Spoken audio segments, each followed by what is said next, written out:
Hey everybody, this is Rydo, and we are back with another recording of Hearthstone. We are on the Asian account. Let's see, today is Monday, March 5th.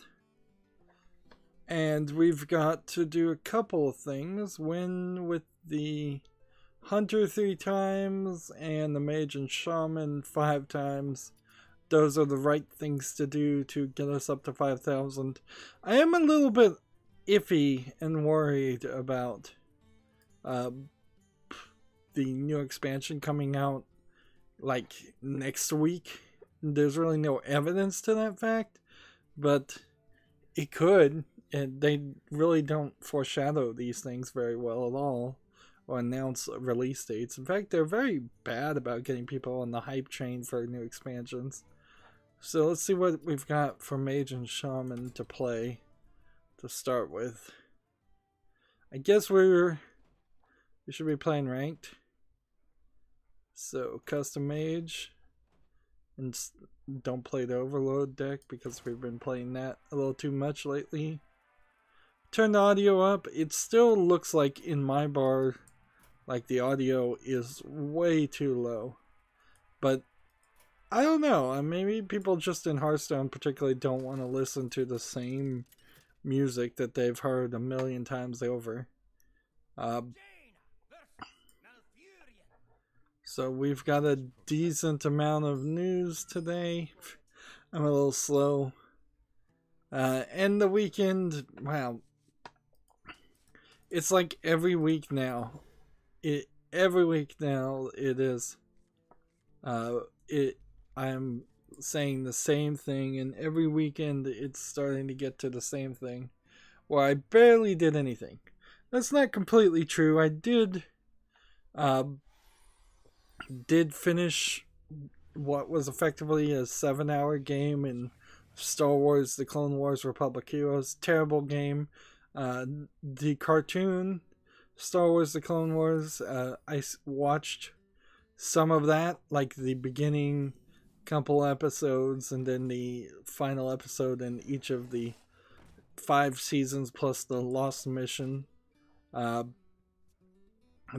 go in a very weird direction at the very end of the Lost Missions, but I hear that what is a soft continuation of the Clone Wars cartoon, the Star Wars Rebels, goes eventually even in the crazier direction, really changing up what the Force and what Star Wars is all about.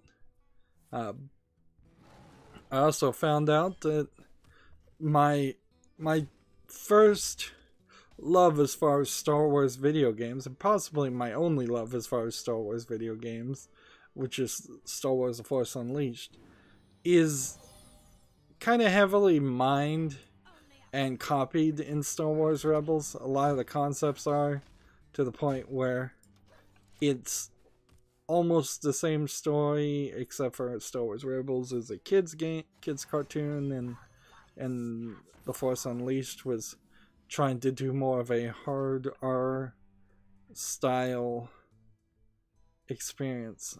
Well,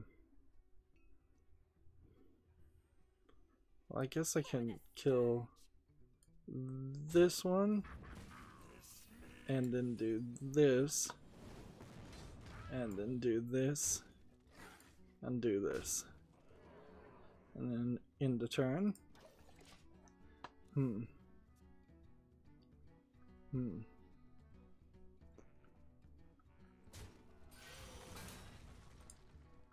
So yeah, I'm playing Star Wars games for May the 4th be with you this year. It's going to be very weird. I'm going to play The Force Unleashed 2, which seems like it's got some issues. How did he manage to kill my guy? That sucks.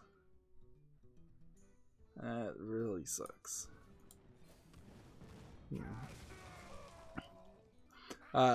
Because The Force Unleashed is The Force Unleashed 2 is the last game on Steam for Star Wars. After that, EA has Battlefront and one might assume maybe is another Star Wars game or two on other services like EA Origin. Battlefront 2, I have no reason why I would want to play that.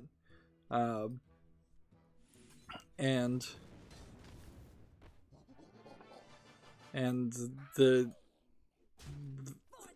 a lot of the other Star Wars games that I know at one time existed don't exist anymore because they're like Knights of the Old Republic online games that the servers have been shut down.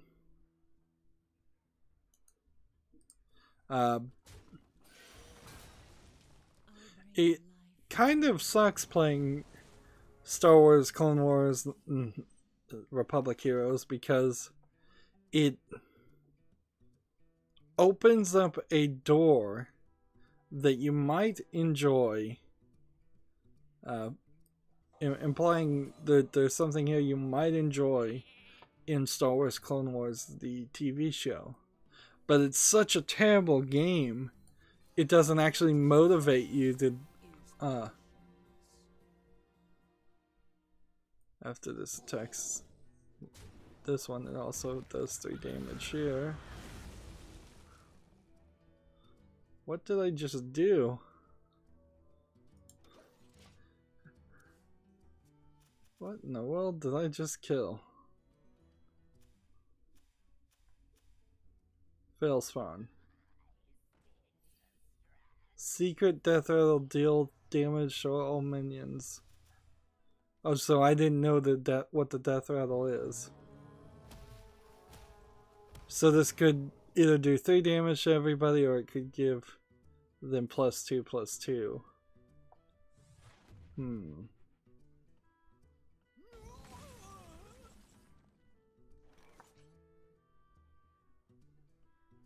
So do 4 damage to people. Let's just play this and move on.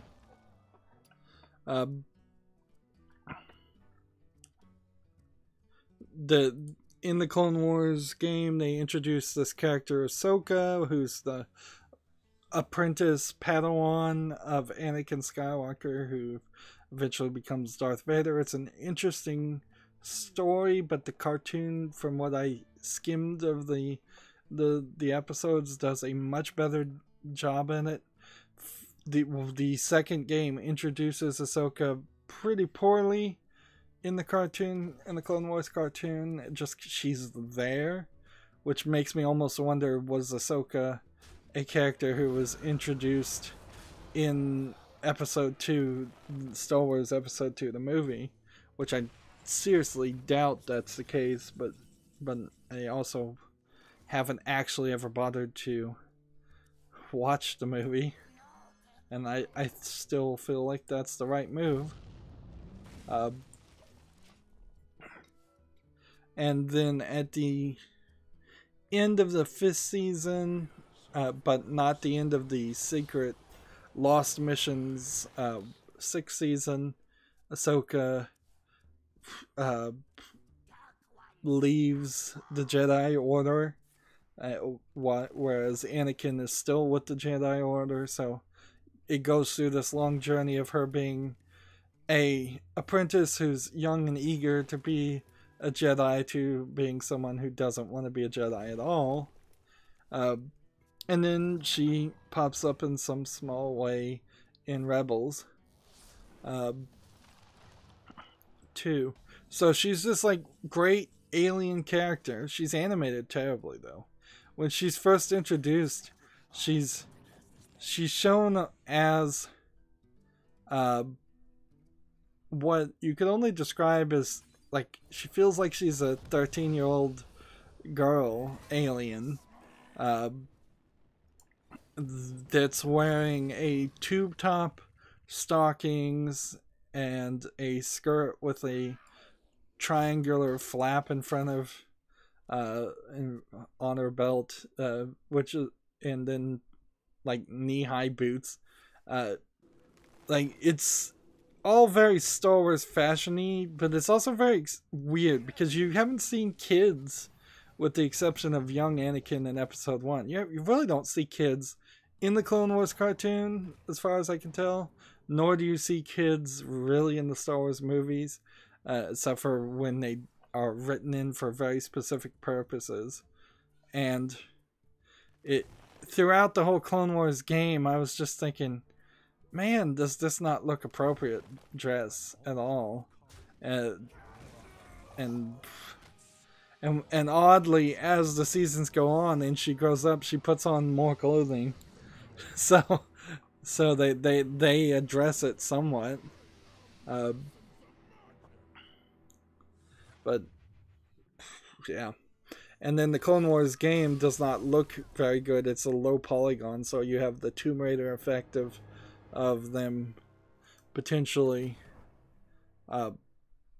having giant triangle boobs. It's not just Ahsoka that's drawn in kind of a very linear, sexually provocative art style. Something that you may have seen in some magazine advertisements in the 70s. Certain cartoonists and artists style, I don't know a good name to put behind it, but very linear, kind of Jessica Rabbit type thing. But Padme, Anakin's love interest, is also drawn very much like that. They keep Padme, however, in a full white, like, jumper, I guess is what you'd call it. So, even in that comparison, Ahsoka still kind of stands out for being underdressed. Even they introduce a couple other Jedi women. One of the Jedi women looks like she's a nun, like in full clothes. The other is in more of a tank top with a little bit of cleavage. And so maybe I'm just a dirty old man. I don't know. I certainly felt like it throughout playing all the Clone Wars, to just like, well, why is this girl? And it gets crazier too, because you have to remember that all of these Padawans, all of these apprentices to Jedi are, from my understanding, these kids are taken away from their family, taken off their planet, sent to what is probably easily described as a cult in the Jedi Order, and trained. And it doesn't get any better, because they're all trained to say master to everybody, which was a terrible phrase to ever be introduced into the Star Wars series. So throughout the game, she's either calling Anakin Sky Guy and being very friendly to him, or she's being very reverent and calling him master, or she's talking to another Jedi and calling him master. And it's just like, oh man, this just feels creepy. This feels like this girl's been kidnapped into a cult. And honestly, that's kind of the best thing you can even say about Star Wars: The Clone Wars Republic Heroes as a game. It is a boring as you can get game. Cheap attempt to make money. They failed to even use the cartoon well, because there's like dialogue and characterization in the Clone Wars cartoon. In the game, there's really none of that. It's just, here's some droids to kill, and for the next 7 hours you're gonna just kill more droids. You'll move one screen over, and then there will be a group of droids you have to kill before you can move one screen over and kill another group of droids. And in the instances where you don't run into a screen with droids, you'll run into a level that is oddly empty and just has some very poorly programmed and written jumping mechanics. You can't double jump from a platform to another platform. No, you have to tap A to jump. In some rare occasions you'll swing, but the swinging buttons are all wrong. There's really nothing good about the game, and that's why it's rated mostly negative, which kind of sucks, because if I'm going to trust the ratings of games on Steam, which I probably do, maybe a little bit more than I should, the review for The Force Unleashed 2 is pretty mixed too. It seems like Force Unleashed 2, the story was written in 3 weeks, the company was about to go, LucasArts was about to go bankrupt, basically, and one of the 3 CEOs at the time quit, and the game clearly is very short because I've looked at the number of levels. So it's probably not going to be a very good experience for the 2 Star Wars games I played this year, and unless Disney comes around and does introduce some kind of Star Wars game for PC, I'm very limited for next year. I may do just a run of spotlights for some of the classic XCOM, TIE Fighter, Flight Simulator games, but I'm not probably going to actually play any of those games because I'm not really interested in them. I'm certainly not going to play Battlefront. If TT Games or somebody can figure out how to get Lego games to work on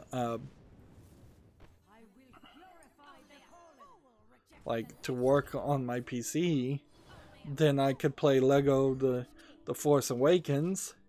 And there is DLC, by the way, in Lego The Force Awakens to get 2 of the characters, one of which being Ahsoka from Lego Rebels. But that's kind of it. There doesn't seem to be a Star Wars Rebels PC game. It seems like because EA, I believe, has a 10-year contract with Disney to make all the Star Wars games, I don't think EA is going to really spend much effort in making another PC game since they've screwed up Battlefront 2 and they canceled the 1313 project that wasn't 1313. They don't want any single player story experiences. And I imagine when it comes to the kids version, I think Star Wars Rebels is still airing as a cartoon, but I think Disney is going to wrap that up and not do anything else for a kid-friendly version of Star Wars, because I think Star Wars is supposed to be the kid-friendly version of Star Wars. And when you look at it from that perspective, there's I think Star Wars is going to do something. Disney is going to be very conservative and not do anything experimental, and The Force Unleashed was the most experimental thing that you could have done. A dark secret apprentice of Darth Vader that nobody ever heard of is an amazing idea, particularly when you take the Force powers and you expand them to being way more powerful than what we had ever seen up until that point. I suppose you could maybe mine some of that concept and have stronger Force powers in the Star Wars universe, but I'm not sure we're going to have any major use of Force powers in the Star Wars universe. Kind of in the same way that I feel like some of the flying mechanics that were in episode 4, 5, and 6 of the movies were more built around Luke being a very good pilot. And when they try to bring that into episode 1, 2, or 3, or when they try to bring it into the games, it just doesn't feel quite right. It's a different game mechanic, and it doesn't feel quite as Star Wars as it should be to me. But I've been talking about Star Wars too much, and I'm not even that big of a Star Wars fan. I always have to preface that. But that's what I'm doing. And that's a very long way to say I did do something this weekend when really I didn't. I did. Somehow I managed to hurt my shoulder. And I don't know what I did to do that, but it caused me to do a lot of sleeping with a neck rest foam thing that the neck rest would effectively put pressure on my neck to put pressure on the shoulder so it would relax. And that plus insomnia plus just a lack of interest in playing bad games. I'm playing too many bad games in a row is part of my problem, clearly. But I don't know how to make certain that doesn't happen short of just rage quitting games. So yeah, I spent a lot of time sleeping, and some of that still feels like it's probably because of the YouTube demonetization thing too. Like, I feel like there's probably some subconscious lack of energy. Also, it's just, I've been doing this for like 4 years now, and I've hit that point where the honeymoon phase of a job is kind of gone. But it certainly has hurt me too. Because Star Wars The Clone Wars Republic Heroes was such a short game.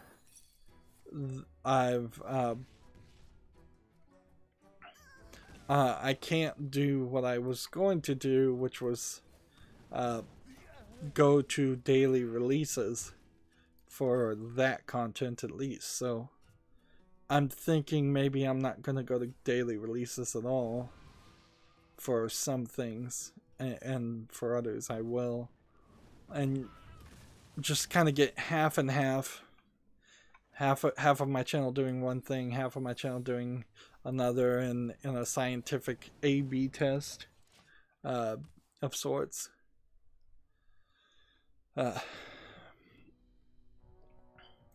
Let's move on with the news, though. Rainbow Six Siege is improving chat bans in its war on toxicity, which this is a rock, paper, shotgun article.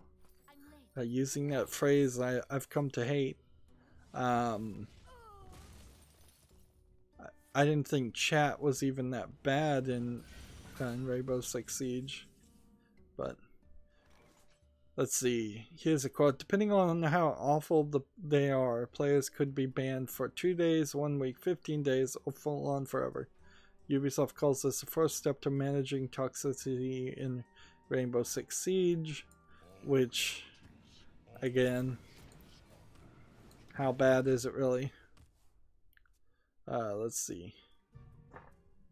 They're cracking down on the games, on what the game's code of conduct already forbids. Any language or content deemed illegal, dangerous, threatening, abusive, obscene, vulgar, defamatory, hateful, racist, sexist, ethically offensive, and constituting harassment. I reported a YouTube channel for being hateful, and I'm torn on whether I should have bothered to or not. I don't know if anything will happen there, but it was a YouTube channel that had 5 YouTube videos total, and 2 of them were hour-long rants criticizing another critic, not me, not anyone I'm related to, not anyone I really even care about. And it just seemed like it was a personal attack at that point. Like, I think if you're going to criticize critics on a channel like that and it not come off as hateful,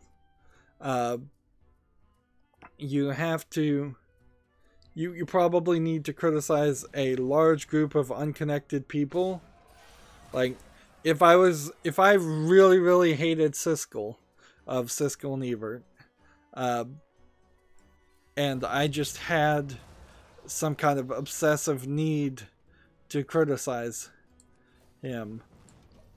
I think to mask that, I would probably, you know, do a video about Cisco, do a video about Ebert, do a video about any number of a dozen other movie critics, and then once I had done probably 30 or 40 videos criticizing other people, then maybe come back around and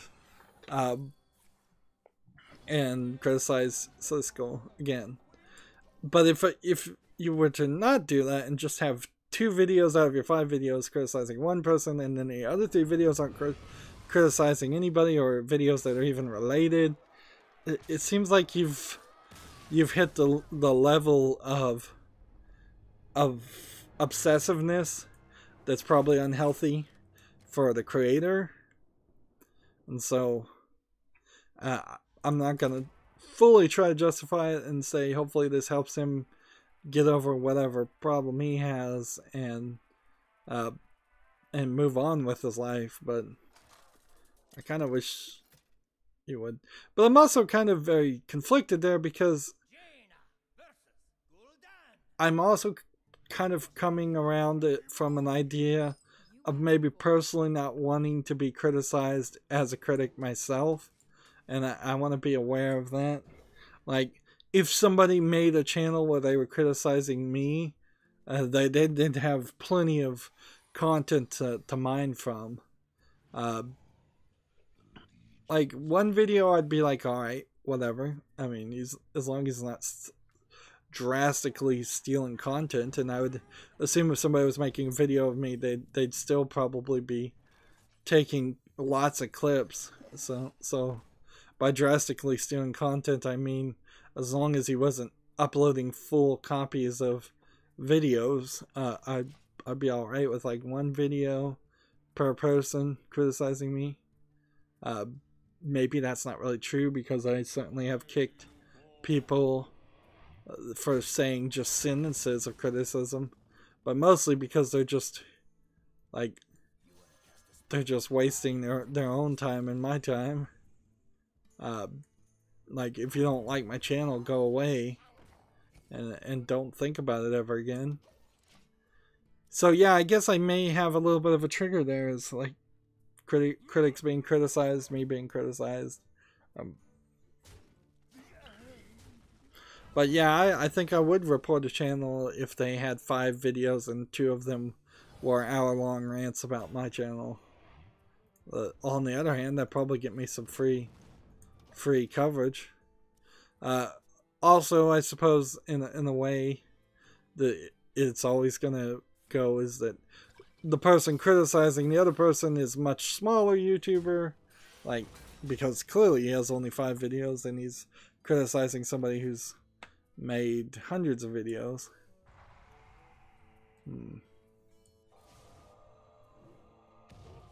But I guess I can only just stay with, I have some pause when reporting channels and videos, and I don't do it very often. And oddly, I almost never do it if it is actually stolen copyright information, copyrighted content. Like, if somebody posts a TV show or a movie on YouTube, I'm like, well, that's not my business. I'm just gonna watch it. I'm not gonna report it. Tragic Master Son says daily Rydo update, 24/7 replay and commentary stream. My next project now. Tragic Master. Sure. There's a thing on Clash of Clans where there's a spam that goes around where it's like, go to this website to get free gems for Clash of Clans. Molt talked about it on his latest video, MOLT, and they keep talking about this like, I assume YouTuber called Molt, MOLT. I'm like, I've never heard of anybody named Molt. Why don't you, if you're gonna use somebody's name, why not use PewDiePie or somebody that would be recognizable?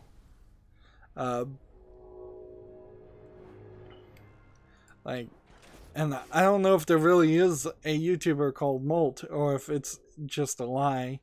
But clearly all the spam things that they're saying and going to websites to get free gems are lies. Let's see.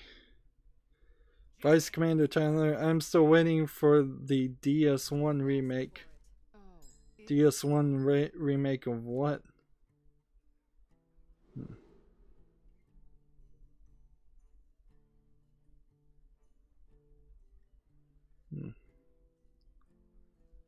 Diablo 2? That is the birthplace of all spam bots. Just go on the public server and watch the messages fly. Yeah, I don't know why Clash of Clans can't filter out these spam things, because it's the exact same message over and over again. And I report it, and in Clash of Clans it's so stupid. Like, I'm a co-leader on a clan, and I can only report one message, and then it says, please wait a while till you can report another message. And when I kick people out of the clan, and new people come in, it's like somebody will come in, send in a spam, the next person will come in and send in a slightly different spam message, the next person will come in and send in a spam message, and you'll look at the chat and there's like 20 different people joined your clan, sent a spam message, and then left the clan. And the only thing I think that's even slightly successful is to sit there and watch new people join the clan, watch if they start to type a spam message, and kick them before they leave themselves, in the hopes that by kicking somebody from the clan they can't rejoin the clan, which I don't even know if that's actually true. Let's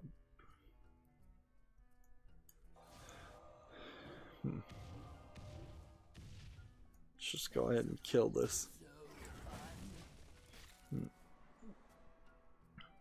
Vice Commander Tyler says Malta's a real YouTuber with over 2 million subs. And see, that's kind of the problem with YouTube right there, that they don't recommend even the popular people to people. The fact that I am a YouTuber and I've never heard of him and he has 2 million subs is crazy. Like, not that 2 million is even really giving him 2 million may not even put you above the top 50% of YouTubers channels. Maybe it does. I don't know. It's hard to figure anything out on YouTube and how far you've gone, how successful you are. If I was to gauge anything, I'd imagine my channel is probably considered a complete and total failure because of the small number of subscribers. For as long as it's been running. But who knows?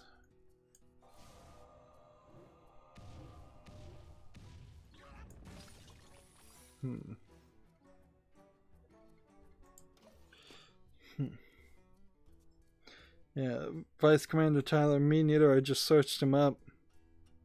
Yeah.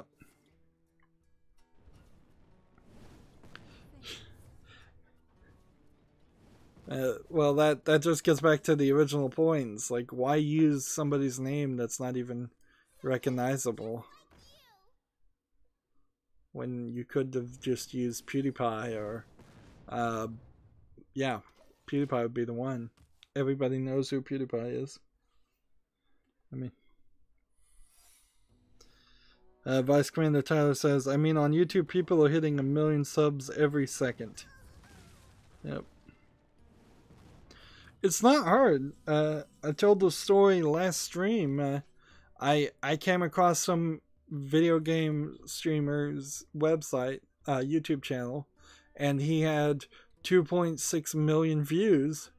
And the way he had 2.6 million views is he just uploaded the Bayonetta anime to his channel. Nobody ever content ID'd or copyrighted it down, so it's there. and he has about 20 other videos, or maybe 100 other videos, but of his 2.6 million views, 2.55 million of it is people watching the Bayonetta anime.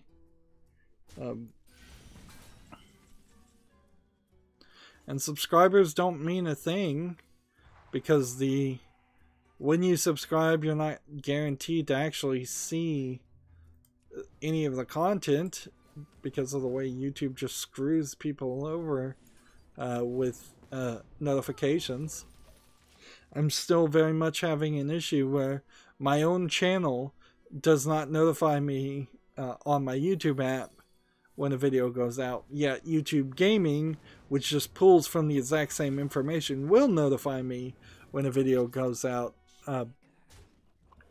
So the YouTube app, despite me clicking the bell and telling them I want every single notification, has decided, no, I really don't want every single notification, and therefore they're only going to give me random notifications when they feel like it. Moving on with news, Ubisoft is expanding the Division team. It's been 2 years since the Division comes out, which is really surprising. Like, it's not been a very massive success at all. I guess that's the nicest thing you can say about it. There's nothing really wrong with the concept of the Division. If it was a single player experience where you went through the main story elements that were good, I would probably want to play a game like that. And then that would just be a Tom Clancy style game, since that's what this is a Tom Clancy game. But they're adding more people to the team, so they're either going to tweak it some more or add an expansion. They're not giving up the Division, which, you know, 2 years in, let's see 2 more years and see what happens then. I imagine they'd give up there. Vice Commander Tyler says, and I hate how people are getting fame off Nightcore. It takes no skill to make. Literally no skill. Your Nightcore is just phase shifting other people's music, as I understand it, to get around the content ID system, and it manipulates the algorithm by encouraging people to play the music in the background so that your watch time is incredibly high. The only recent change that might hurt a Nightcore channel is subscribers. If some new Nightcore channel came out and couldn't get 1,000 people to subscribe to it, then they couldn't make money off of that. Meanwhile, once you have 1,000 subscribers, you're definitely going to have that 4,000 watch hours in 12 months, and that means you can run ads as often as you want on these ridiculous live streams. And it's really just another great example of, I shouldn't have played that way. I should have waited next turn, played this, then played the coin, then played something like that. YouTube could easily search for the phrase Nightcore and devalue that. They could easily say no to that. I guess on one hand, YouTube doesn't care, though, because if you're stealing music, you're probably just stealing it from all the music companies that are always suing YouTube anyways. So I'm sure YouTube is just happy to screw the music companies. But in the meanwhile, they also are allowing their website to get worse and worse.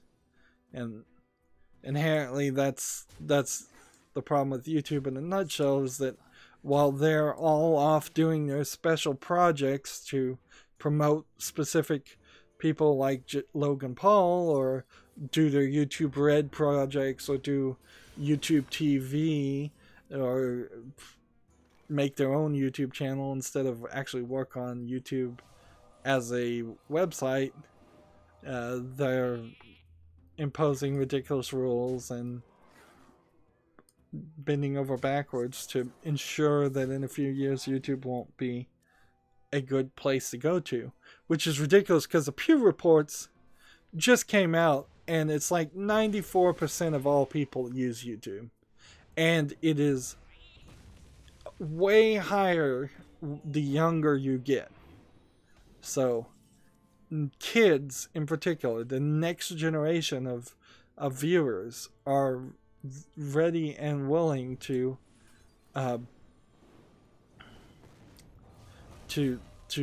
make YouTube great. And well, I almost said the phrase "make YouTube great again," but there just has to be good content here, and there isn't.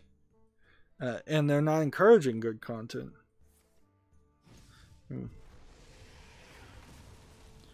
Vice Commander Tyler, can I just speed up a song, then put an anime thumbnail on it, and boom, I'm rich and rolling in subs? Yep. They demonetizing Logan forever. They are. Oh, I hadn't heard that. So, I mean, that's good. What did he do this time to deserve being demonetized forever? Because if he electrocuted a dead rat and suffocated a fish, what was the straw that broke YouTube's back? And there's some not complete accuracy there too, because I still see YouTube Red advertising like one of the movies they had him in, so they're still trying to make some money off of that.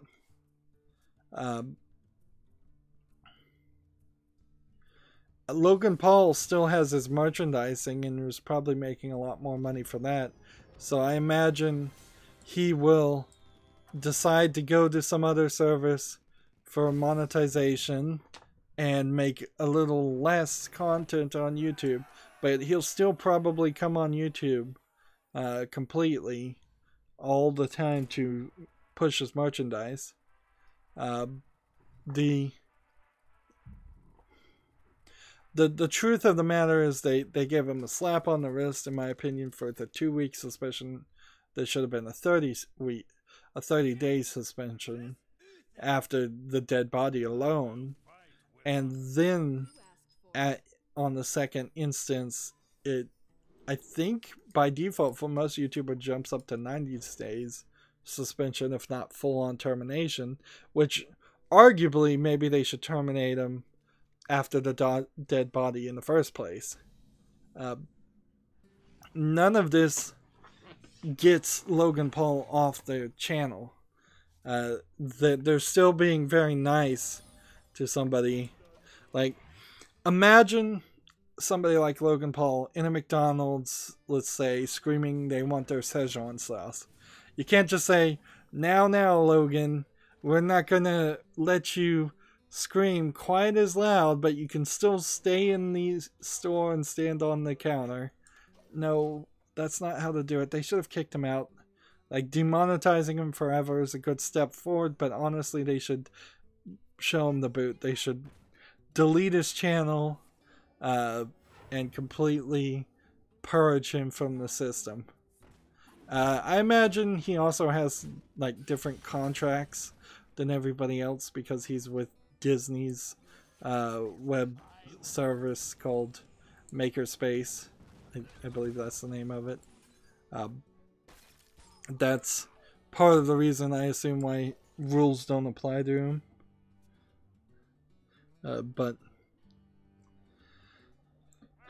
But yeah, they needed to set a quick, brutal, and concise example with him, and they didn't succeed greatly there by being half and half. But if you do delete Logan Paul's channel, it's not like his millions of subs are going to then spread around YouTube. If anything, they're just going to hate YouTube more, so that's probably why they're not kicking him out.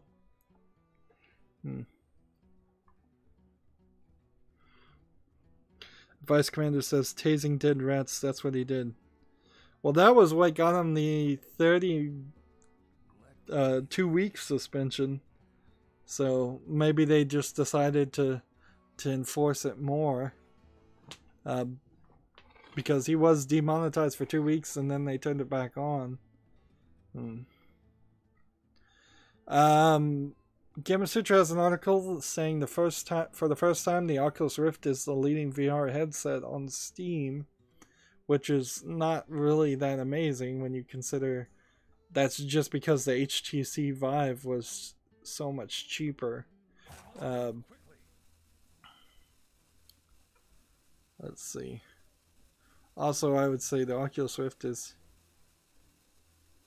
separated between Oculus Rift 1, the development kit 2, and the development kit 1. But yeah, 45.38% of VR users are using the HTC Vive, where 47.31% of the users on Steam are using the Oculus Rift, which is still a ridiculously small number of people using either one.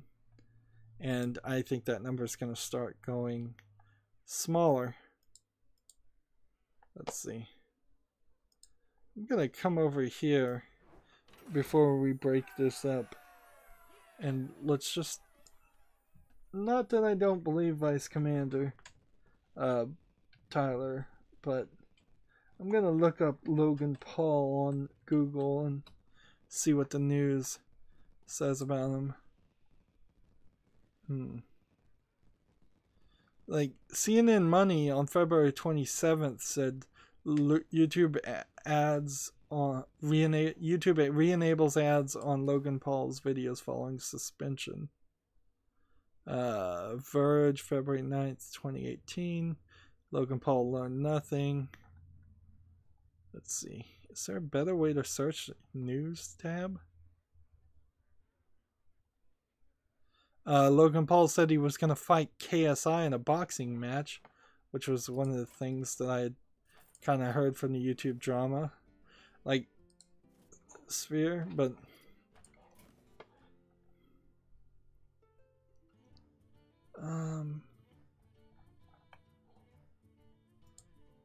like, let's see his Twitter feed. This guy looks awful, by the way. Every single picture of him is terrible. Like, comb your hair, wear a turtleneck, your neck's too long. It seems like he's wearing makeup or eyeliner half the time. Let's see. 2 hours ago he tweeted, "Yo Monday, what's your problem?" Let's see. Scrolling down.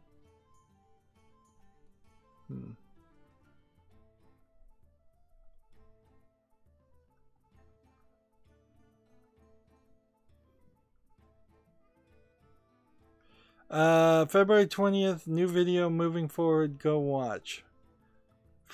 I don't see anything on his Twitter that says he's been completely demonetized.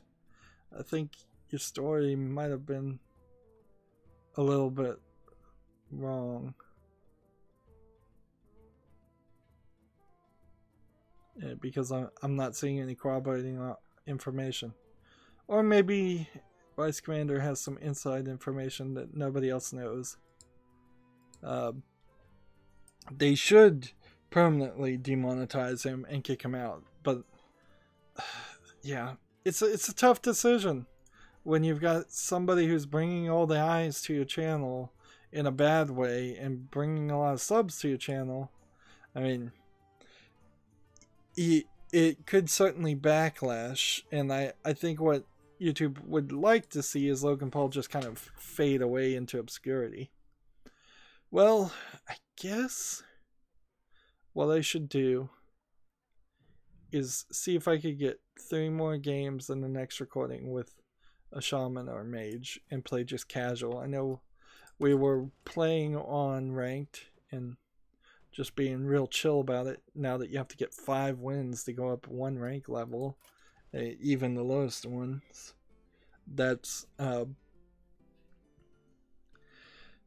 yeah, I guess we'll try to play more ranked, but we'll do that in the next recording. It's been 45 minutes. As always, I ask you to like, share, subscribe, comment, and watch every second of my videos. If you want a friend to follow me on any social media sites, there's a whole bunch of links down below. If you want to support me, give me a game on Steam. Thank you for watching. Have a good evening.